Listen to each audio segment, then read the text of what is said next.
And yeah, here it comes. But don't worry, because I don't even like to call myself that. I really like to say that I'm a member of the LGBT community. Because for me, it's a little bit more inclusive, and I think it sounds like a delicious sandwich. Like if you think about what you have there, it'd be like lettuce, guacamole, bacon, transgender.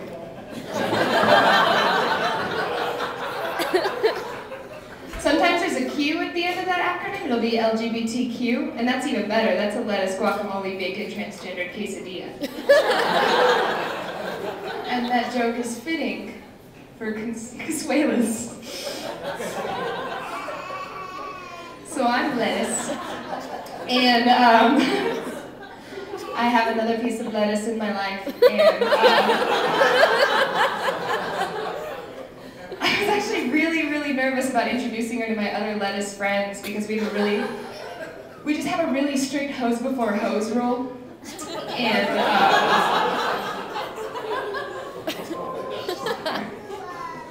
that's as dirty as I'm gonna get. It's just other words for hooker, just to warn you guys tonight. That's it. We'll move on. I am very proud to tell you guys that I actually used my very last coffee filter today. And now I have to buy more. My problem is, why don't they sell those in packages of anything less than like 4,000?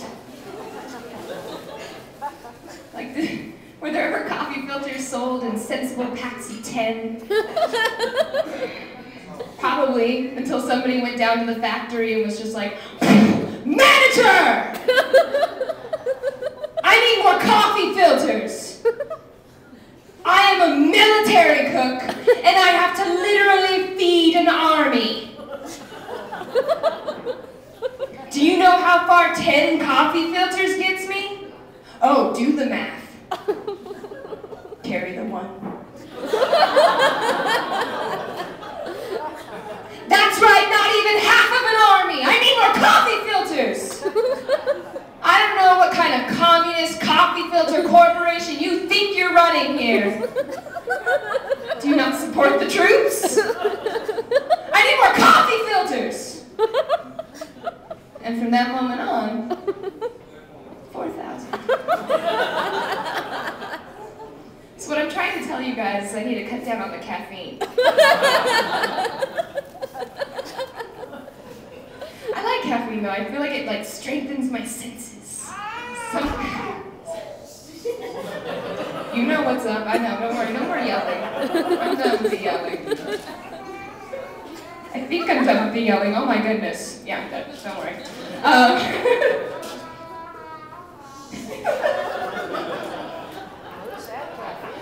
Sir, they explicitly said no heckling.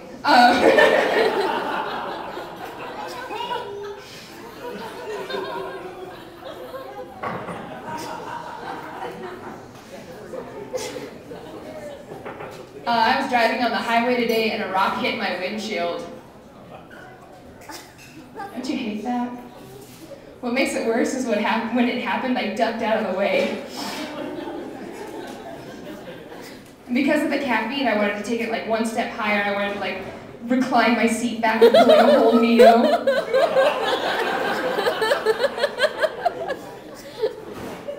think it would have been awesome. Then I stopped at a gas station to buy a Red Bull. Didn't need it, but that's fine. And the guy rung me up for it, and he said, "Okay, that'll be $3.49er." And I didn't think anything about it. I play around with words. I'm a comedian, whatever. And I go reach for my money, and he goes, "Did you notice the niner?"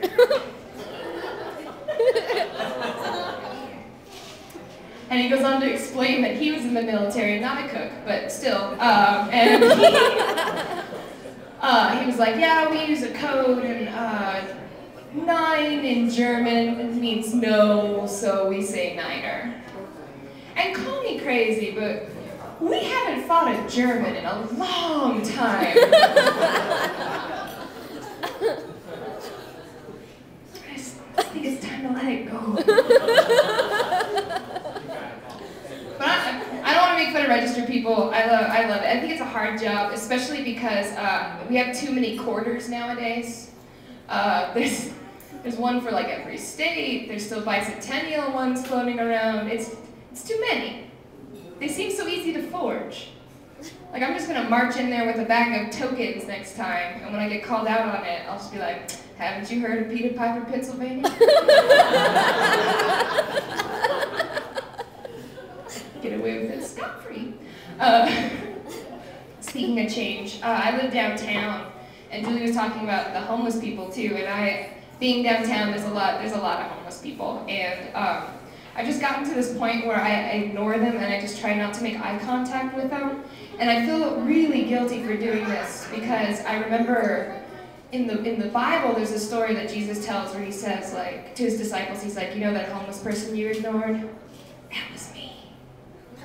And so I'm like, oh God, the entire time. But I'm sorry, after like the 8th time of homeless Jesus calling me a stupid, ugly whore for not carrying cash,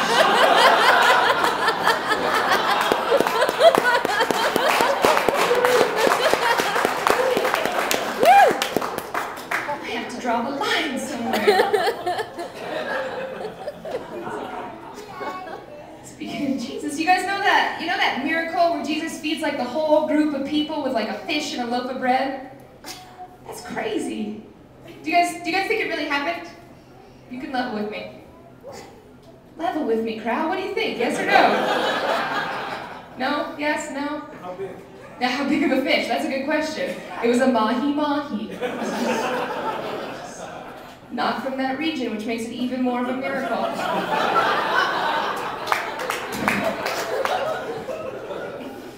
I don't know, I think a miracle like that with just a regular fish and a regular loaf of bread is totally possible back then, but not at all anymore. And I think that's really our fault. Because if Jesus walked up to a big crowd nowadays with the loaf of bread and the fish, somebody would just be like, Jesus, is there gluten in that bread? Because I don't eat gluten.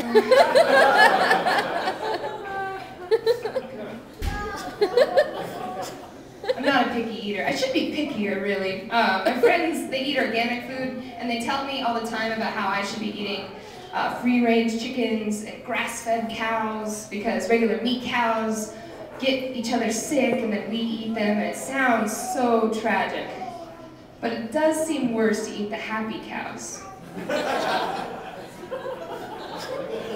Because they don't know what's going on, you know? They're like out in the field like, look at all this grass, you guys! We are never gonna finish all this grass, you guys! And they never will. So it's my job to eat the sad cows. One place where nobody has to worry about eating any amount of cows is Taco Bell. You guys hear about this week? That's ridiculous. It came out this week, and this isn't like a comedian joke lie. This is legitimate, factual information. Taco Bell beef is 36% beef, meat. And then, I don't know, it's like 64% hair gel or something. I don't really know. Put enough fire sauce on it, I'm sure it's alright. We don't have to worry about any of that here at Cazuela's Mexican Grill. Happy to be here. I'm just gonna keep plugging it while I'm up here on stage. I love it. Take a little drink.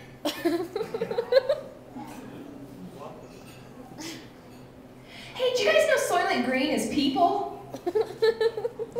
What? Yeah. I know. Soylent Green, well, it's really only like 36% people. But Soylent Green is people. That's like it's a really famous movie quote. And it's awesome if you ever see Soylent Green, the movie, because it's like Charlton Heston, just like, Soylent Green is people, at the very end. It's so dramatic.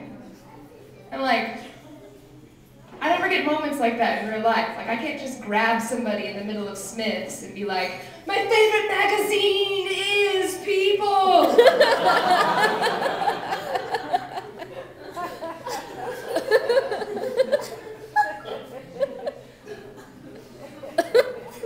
favorite magazine is People, though. I love it. I love popular culture in general, and People covers a lot of that, so it's really nice. My favorite TV show right now, it's been on forever. I like Jeopardy. Can I be honest with you guys? I like trivia, so I like Jeopardy. And it's something about the geometric shapes in the back, I can never tell if it's a rerun or not. I have to go like mustache or no mustache on Alec. And as much as I love Jeopardy, it's gotten so stale. Like, everybody knows the rules. You have to answer in the form of a question, and everybody says, like, who's Charles Dickens? And what is the Washington Monument? And that's boring. If I was on Jeopardy, I would just be asking, like, all the other questions. Like, I would just be like, what's up, Charles Dickens? Like, is it 7?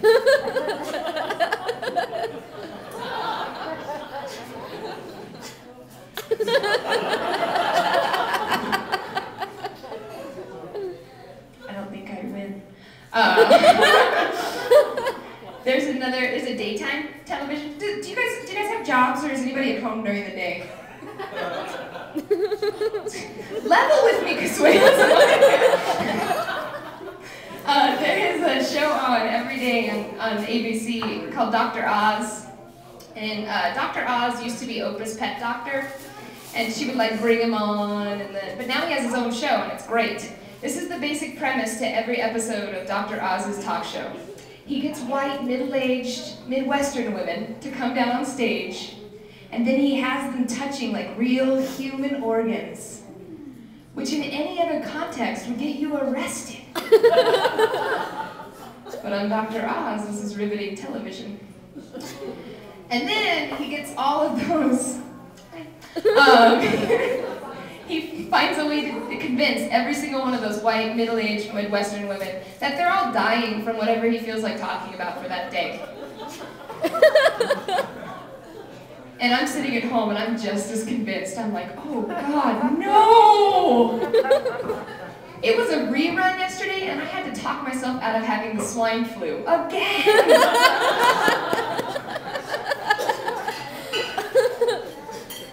Found out that heart disease is the cause of my erectile dysfunction. And I just thought it was because I'm a lady.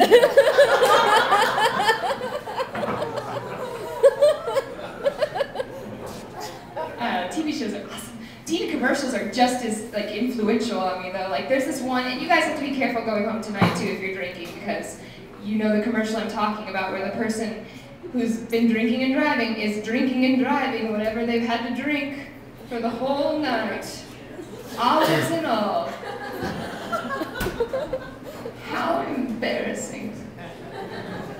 And that's even worse for me, because like, I like really girly drinks, and if I get pulled over by a cop, I don't need like chunks of fruit and umbrellas just like floating by and splashing onto the ground. And like, what if you've had Jello shots all night? You just get roll down the window and it just stays like right there. And the cop is like, ma'am, have you been eating tonight? Boing.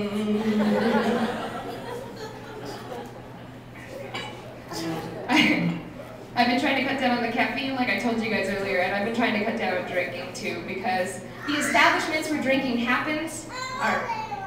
Right? No, it's cool. It's cool, I understand. He knows what's up. He knows what it's like to go out to bars.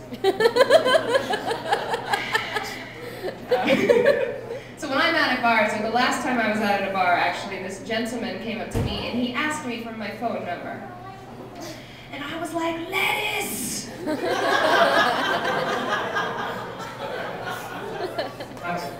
But it's okay, I know a trick. If a guy ever asks you for your phone number and you don't want to give it to him, ladies, or gentlemen, the key is